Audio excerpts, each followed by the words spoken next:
আমি মায়া। এই নদীর ধারে সূর্যাস্ত দেখতে আমার ভীষণ ভালো লাগে। আমি মোকারম, দেশের সেবা করি। আজ ছুটিতে নিজের গ্রামে ফিরলাম। ওকে প্রথম দেখেই কেন যেন আমার হৃদয়টা কেঁপে উঠল। তুমি কি প্রতিদিন এখানে আসো? তোমাকে দেখেই জায়গাটা আরো সুন্দর লাগছে। হ্যাঁ, সুরো ডোবা দেখতে আসি, কিন্তু আজ মনে হচ্ছে সুর একটু বেশি উজ্জ্বল। কথা বলতে বলতে বুঝতেই পারিনি তুমি আমার হৃদয়ের খুব কাছে চলে এসেছো। তোমার সাহস আর সরলতা, এই দুটো জিনিসই আমাকে তোমার প্রেমে ফেলেছে।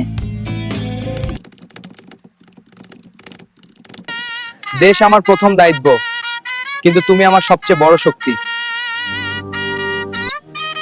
আমি অপেক্ষা করব যতদিন লাগে ততদিন। সূরজ ডুবে যায় প্রতিদিন, কিন্তু আমাদের ভালোবাসা কখনো ডুববে না।